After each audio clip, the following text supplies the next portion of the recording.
Life is like all those waves lapping up on the side of the shore,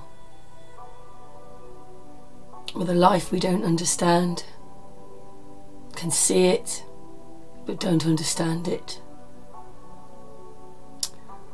Lately, coming to me, I see a lot of stuff about narcissism. I think we're quite a narcissistic society, and that narcissistic doesn't care about you, it only cares about itself.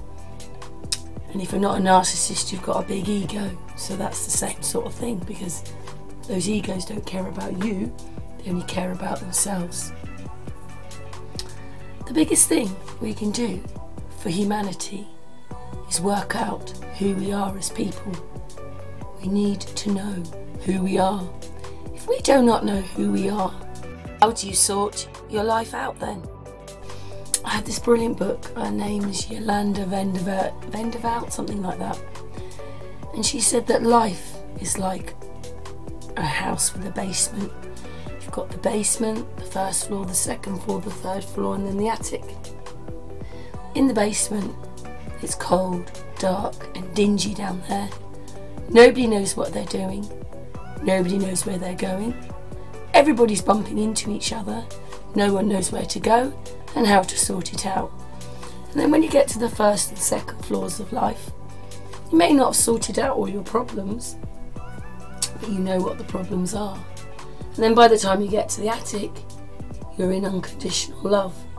But most people never leave the basement of life, never knowing who they are and how magnificent they are and how life could be so different. It's what picture you put in your brain.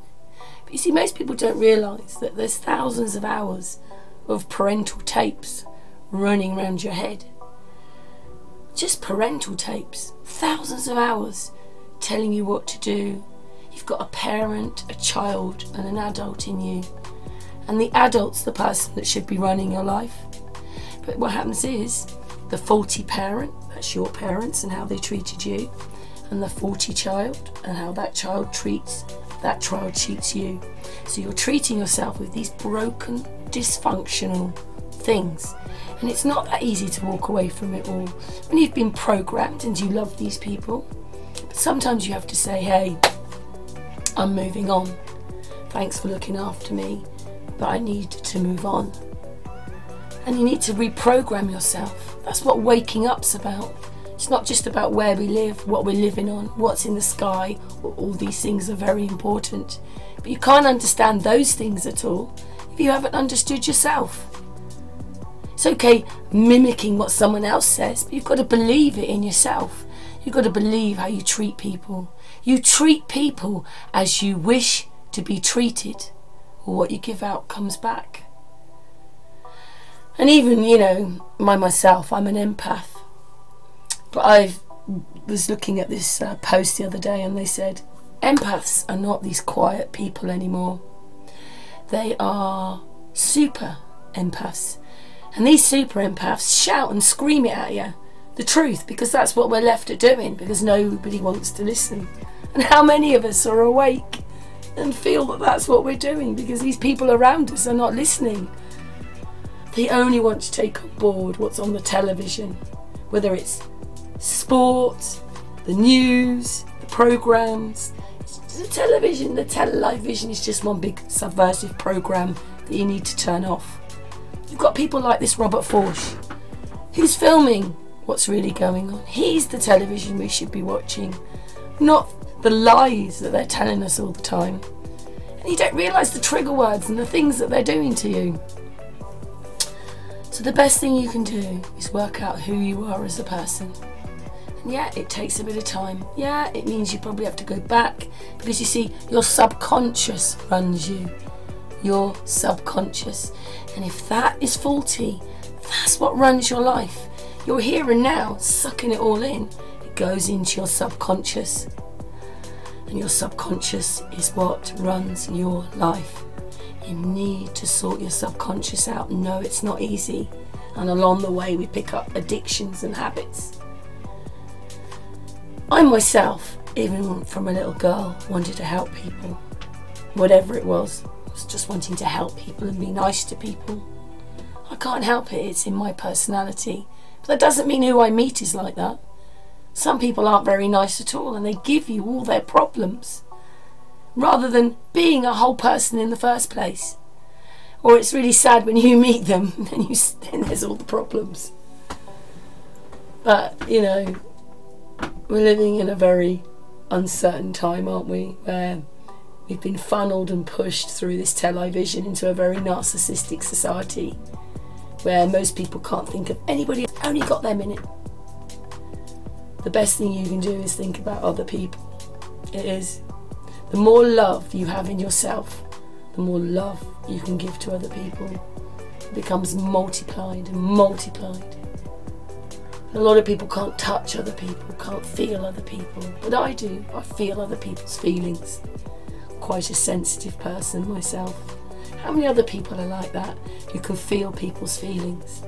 So if you're in a room, those other people's feelings become your feelings, even though they're not your feelings, and you have to leave to get away from them because they're not your feelings, they're someone else's projected onto you. If only people woke up and realised, you know, you're responsible for yourself and what you give out. But anyway, this is some lovely photography, as I said, by Robert Forsh. And yeah, these luminaries are not very far away. But they're not very far away for everybody. So it's quite a confusing thing, isn't it, when we can't even explain what we're living in properly. But be at peace with yourself. That's the only way to do it. Because you see, healing the shame that binds you is the most important thing, because you're full up and you're programmed with all this wrong stuff. You're programmed. And the other thing, we had James, who came onto the channel rather a lot. And what he was saying was that they have made a program called anxiety, because out of anxiety they make masses of money. Masses of money in that farmer world. And what he's saying is, you think that you're giving someone wisdom, but you're not. All you're giving to someone is your anxiety. It's not wisdom, it's anxiety. So we need to wake up and realise that what we're doing and what we're saying and what's happening to you and the people around you. Anyway, can't sort everything out for everybody, but hopefully this has resonated a little bit for you and made you think about who you are as a person. I don't usually make videos quite like this, because obviously this is my personal touch to it, but when you start becoming responsible for yourself, your life starts changing quite dramatically. Something else that people need to take on board. Don't realise what they're giving out and what they're doing to others. Thank people who've helped me get here. Marilyn Wisby, Amy, my good friend Amy, Freddie. There's just so many people. David Giametia, all these people on my journey. Even the boyfriend, Lee, that I'm with. Claudia was telling me that everybody's got lessons for you. You have to learn lessons. If you think you've learned everything, you haven't. And if you're not learning every day, then you've learnt nothing. You die, you shrivel up, and life isn't. You've got to be happy for what you have. You've got to love yourself. If you don't love yourself, you can't love anybody else. You've got to love yourself. And it is hard. When I was looking into this when I was younger, they said, go up to the mirror and look in the mirror and say, I love you. Not arrogantly. Look in the mirror. How many people can go up to a mirror and say, I love you, but mean it? A lot of broken people, and nobody's talking about all this. Anyway, as I say, thanks for watching.